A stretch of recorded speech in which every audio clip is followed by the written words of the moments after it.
دیس Pradesh with Jamshed بے کے اس programme میں ہم آپ کو اسکاٹ لینڈ کے دارالحکومت ایڈنبرا کی 10,000 سال سے زیادہ پرانی تاریخ کے بارے میں بتانے کے ساتھ ساتھ اس خوبصورت اور تاریخی شہر کے بارے میں کچھ بہت ہی دلچسپ حقائق سے بھی آگاہ کریں گے۔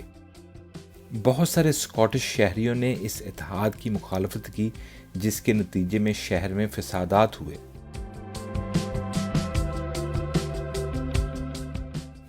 18ویں صدی کے پہلے نصف تک ایڈنبرا کو یورپ کے سب سے زیادہ گنجان آباد، زیادہ بھیڑ اور غیر صحت مند شہروں میں سے ایک بیان کیا جاتا تھا۔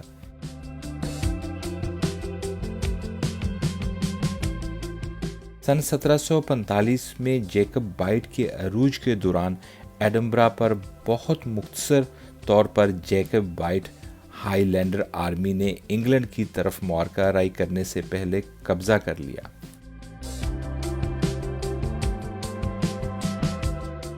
کلوڈن کے مقام پر حتمی شکست کے بعد جوابی کارروائیوں اور امن کا ایک دور شروع ہوا، جس کا زیادہ تر حصہ باغی قبیلوں پر مشتمل تھا۔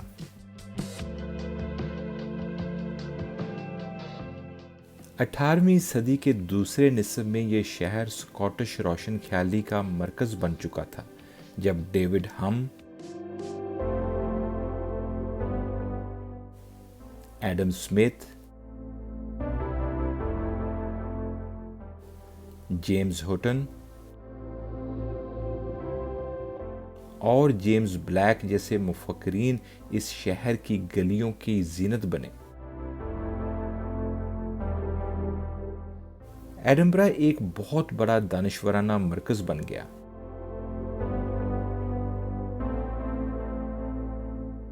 اس شہر کی دانشورانہ صلاحیتوں کو مد نظر رکھتے ہوئے اسے شمال کا ایتھنز ہونے کا لقب دیا گیا۔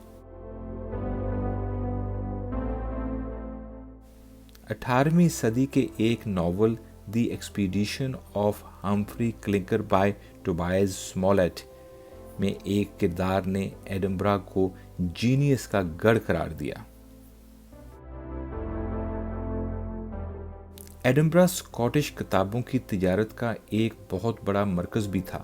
لندن کے انتہائی کامیاب کتب فروش اینڈریو ملر نے ایڈنبرا میں جیمز میکوین کی زیر سرپرستی تربیت حاصل کی۔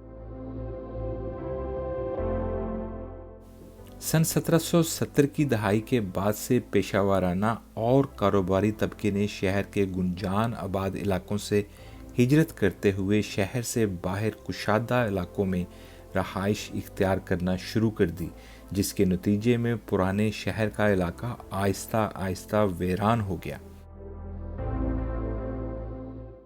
اس ہجرت نے شہر کے سماجی کردار کو مکمل طور پر بدل دیا۔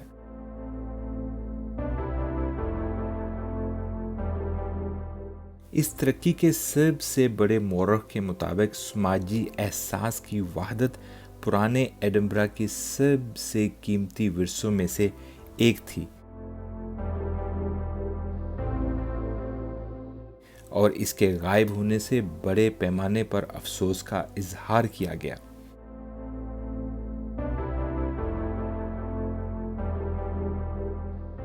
19ویں صدی کے آغاز تک ایڈنبرا ایک صنعتی مرکز بن چکا تھا۔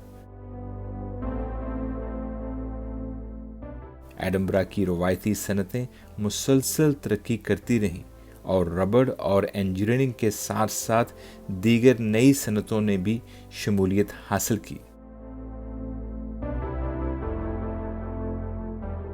سن 1821 میں گلاسگو نے ایڈنبرا کو اسکاٹ لینڈ کا سب سے بڑا شہر ہونے کے اعزاز سے محروم کرتے ہوئے یہ اعزاز اپنے سر کیا۔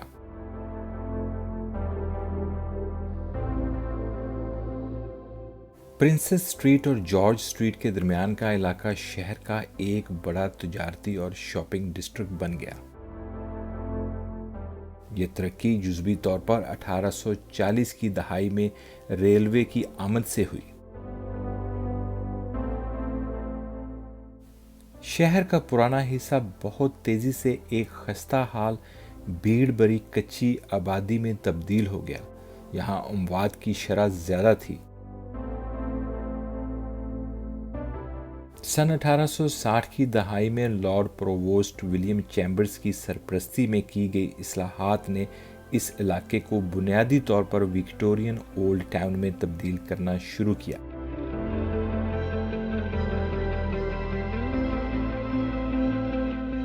20ویں صدی کے اوائل میں پیٹرک گیڈز نے اس شہر کی بہتری کے لیے کافی کام کیا، لیکن 2 عالمی جنگوں کے دوران اور جنگوں کے بعد میں پیدا ہونے والی معاشی جمود نے 1960 اور 1970 کی دہائیوں میں کچی آبادیوں کی بہتری کے منصوبوں کی منظوری کے عمل میں رکاوٹ ڈالی، جس کی وجہ سے اس اولڈ ٹاؤن کی حالت مزید بگڑ گئی۔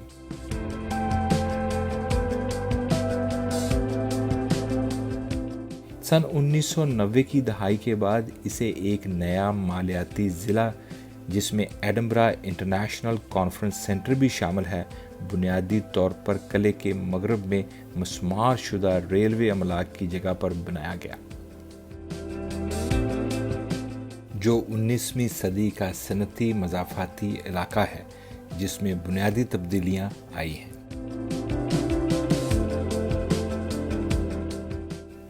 اس ترقی نے ایڈنبرا کو لندن کے بعد برطانیہ کے دوسرے سب سے بڑے مالیاتی اور انتظامی مرکز کے طور پر اپنا مقام برقرار رکھنے کے قابل بنایا۔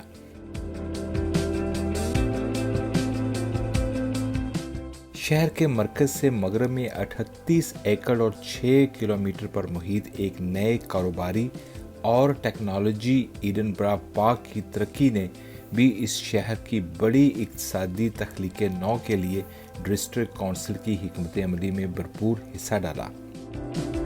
اسکاٹ لینڈ کا یہ خوبصورت اور تاریخی شہر اپنی 10,000 سال سے بھی زیادہ پرانی تاریخ کے ساتھ ساتھ کچھ دلچسپ اور منفرد حقائق سے بھی دنیا میں ایک الگ مقام رکھتا ہے، جن میں سے کچھ واقعی قابل ذکر ہیں۔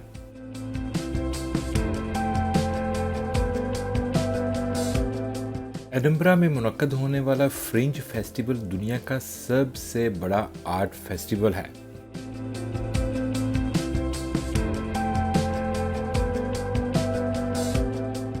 مشہور زمانہ ہیری پوٹر کی تمام فلموں کو ایڈنبرا میں ہی فلمایا گیا۔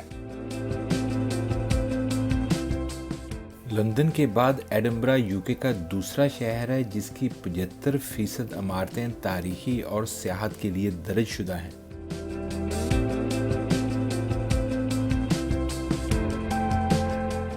دنیا کا واحد پینگوئن جسے بریگیڈیئر کا عہدہ دیا گیا ایڈنبرا کے چڑیا گھر میں موجود ہے۔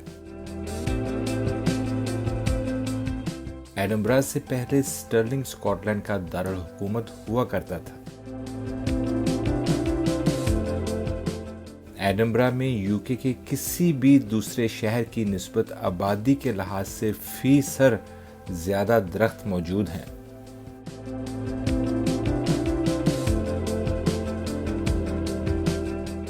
دنیا بھر کے خوبصورت، دلچسپ، تفریحی اور تاریخی مقامات کو آپ تک پہنچانے کی اس چھوٹی سی کاوش میں آپ بھی ہمارا ساتھ دیں۔ اس ویڈیو کو لائک کریں، زیادہ سے زیادہ شیئر کریں اور ہمارے چینل کو سبسکرائب کریں تاکہ آئندہ آنے والے تمام پروگرام آپ باقاعدگی سے دیکھ سکیں۔ ملتے ہیں اگلے ایڈوینچر کے ساتھ۔ شکریہ۔